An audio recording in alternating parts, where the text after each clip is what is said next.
Disaster in Chile. A powerful 8.8 earthquake strikes, causing death and massive destruction. Tsunami alert throughout the Pacific, including Hawaii, where sirens blared and residents evacuated. How can an earthquake in one country be felt around the world? The Big Dig. Hundreds of thousands are still without power after the latest storm batters the winter-weary Northeast. And the grand finale. Team USA about to break an all-time record. And the border war about to explode on the ice rink.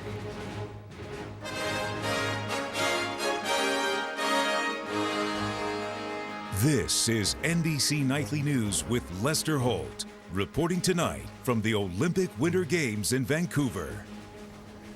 Good evening from Vancouver. On this final weekend of the Winter Olympics, we're following a major disaster more than 6,000 miles south of here, and yet it is affecting virtually the entire Pacific region tonight. A powerful magnitude 8.8 earthquake, one of the largest ever recorded, rocked Chile early today, causing massive damage. So far, officials say at least 214 people are known dead, but that toll is expected to climb.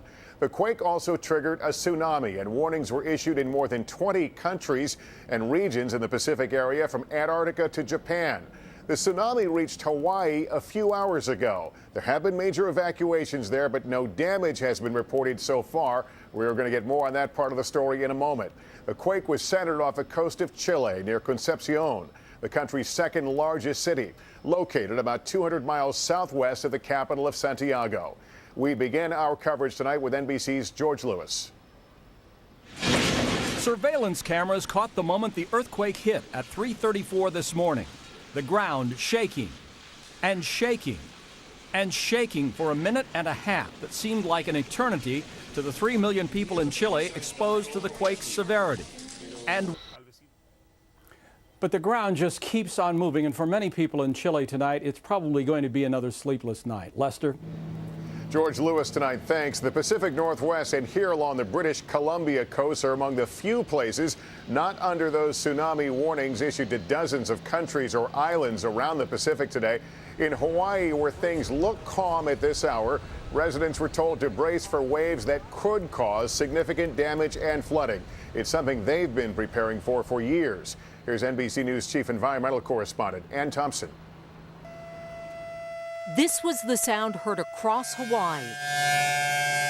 No longer part of a weekly drill, today this tsunami warning was the real thing. Islanders didn't wait for daylight to start preparing. Gas stations had long lines before dawn. I wanted to go fishing, but I guess that's not going to happen today. This woman lives near the beach. Yeah, I'm thinking my things are all going to get totally soaked and don't really want to be there. The urgency rose as high as expected, and no major damage was immediately reported. In the words of an official at the Pacific Tsunami Warning Center, we dodged a bullet. In this case, preparing for the worst turned out for the best. Lester? Ann Thompson tonight, thank you. A short while ago from Santiago, I spoke with Rodolfo Paredes, executive producer for Chile's TVN National Television Network. Rodolfo, thank you so much for joining us. Like a lot of people in Chile, I know you were awakened by the earthquake this morning. Can you tell us what you experienced and what you saw en route to the studio? Well, as you know, Chile usually is a very common thing to have earthquakes, but this time it was serious instantly. I mean, it wasn't more than 2 or 3 seconds when everything started moving. Lights went out instantly, and I could see right through the windows in my apartment how the sky turned green in some parts of the city, yellow, orange in some other parts. Robert Bazell, NBC News, New York. We turn now to the severe winter storm that pounded the Northeast yesterday with heavy snow and hurricane-force winds. In some areas, this is the third major storm in this month alone and has led to record snowfalls, loss of power, and the cancellation of more than 1,000 flights. NBC's Rahema Ellis joins us now with a now familiar snowy scene in New York Central Park. Rahema, good evening. Good evening, Lester. Here in Central Park, people spent the day enjoying the beauty of all this snow. But across the Northeast, millions of people couldn't. They were too busy trying to recover from the storm.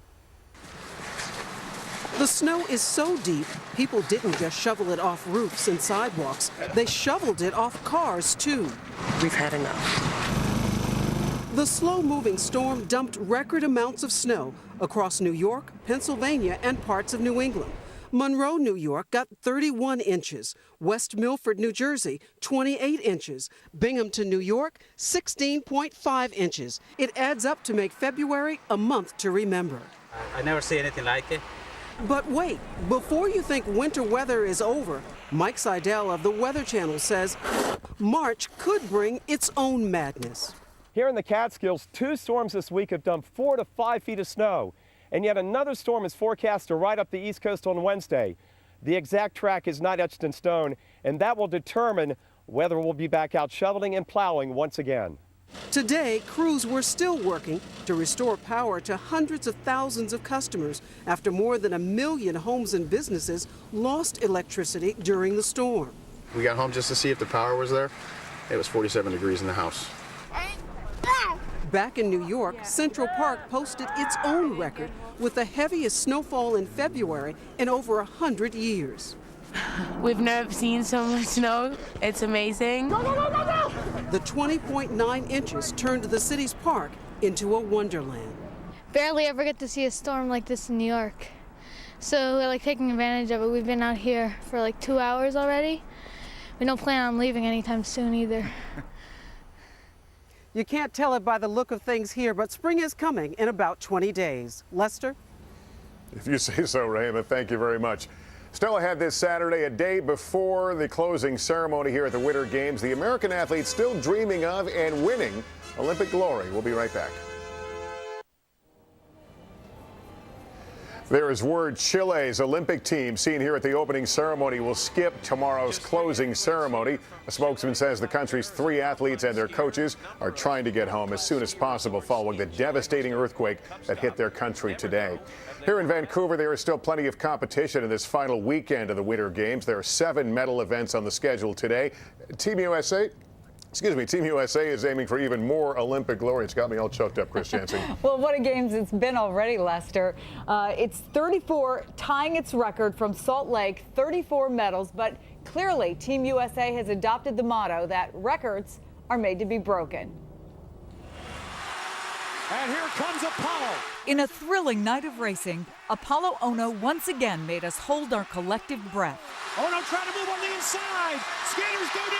Brushing another skater, Ono was disqualified from the 500 meters, then regrouped in the 5,000-meter relay to rewrite the history books again. Apollo's 8th Olympic medal. The bronze was medal number 8 for the short track superstar, adding to his luster as the winningest U.S. Winter Olympian ever. It feels great, and hopefully someday when I do come back here and I have kids and I can bring it back here, I can say Daddy was here and he broke some records and won some medals. In 4-man bobsled, Curve 13 proved again why it's called 50-50. 6 crashes on that turn on Friday alone. But USA 1 powered its sleek black sled night train to 2 record-setting runs, giving them a sizable lead as they go for the first bobsled gold in 62 years.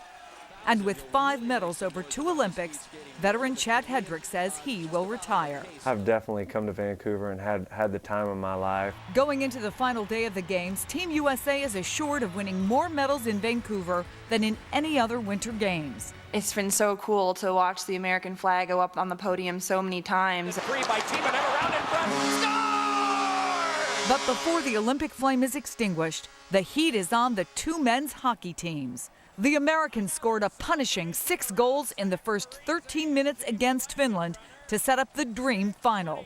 Undefeated Team USA versus Canada, with both sides bracing for nothing less than an all-out border war.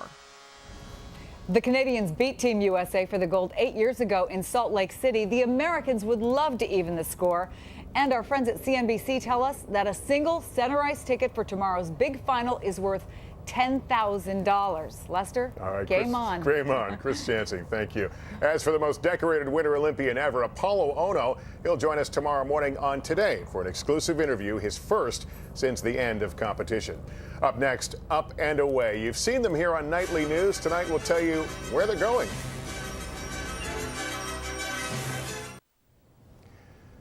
SeaWorld in Orlando resumed its killer whale shows today. The huge creatures performed for the first time since one of them dragged a trainer to her death in front of horrified spectators 3 days ago. The shows now include a video tribute to the trainer who was killed. SeaWorld has also revised its procedures for how trainers handle the killer whales. Here in Vancouver, as our regular viewers know, it has sometimes been a challenge bringing you nightly news from our Harborside location.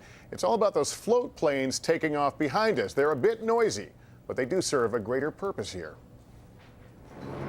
They have been hard to miss, the float planes that have become a familiar part of the backdrop to many of our Vancouver broadcasts. While it sounds like a racetrack here, that's some seaplane taking off behind us. Vancouver is a city with a bustling airport like none other. Right at its doorstep, the harbor. 2 airlines operate a combined 43,000 float plane flights a year to BC's many islands and seaside towns. I think we're the 4th busiest airport in British Columbia as a water airport.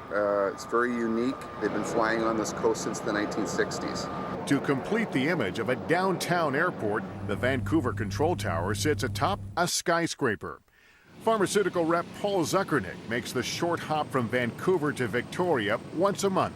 You know, it's either 3 hours on the ferry or a 40-minute flight on Harbor Air. Both are equally as great, but for time's sake, this is the best way to go. These planes are operated the old-fashioned way, meaning the pilots fly visually, always below the clouds, even if it requires them flying as low as 200 feet off the deck. Harbor Air says during the summer months, it flies 1,000 passengers a day in and out of Vancouver Harbor. Our biggest portion of our business is corporate. A lot of people will live in Victoria or on Vancouver Island. Both airlines fly versions of the venerable, rugged, and Canadian-made de Havilland Otter. Short on creature comforts, but with window seats and a view that can't be beat, including the ones up front. In the summer months, it's not uncommon to spot pods of killer whales. Yeah, it's a pretty nice office most of the time.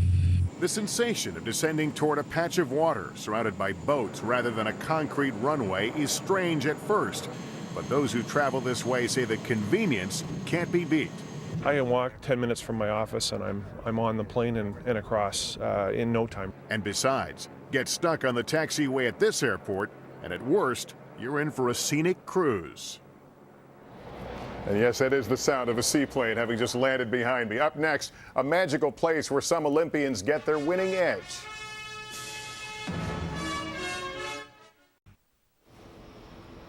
We're back in Vancouver, where among the champions yet to be decided, the gold medalists in men's curling. It's Canada versus Norway in a sport that dates back to medieval Scotland. NBC's Jim Maceda takes us back to where it all began. Jim Maceda, NBC News, Elsa Craig, Scotland. That's NBC Nightly News for this Saturday. A reminder, you can curl up and watch NBC's Olympic coverage. It begins at 8/7 Central tonight. I'm Lester Holt reporting from Vancouver. I'll see you tomorrow morning on Today, then right back here tomorrow night. Good night, everyone.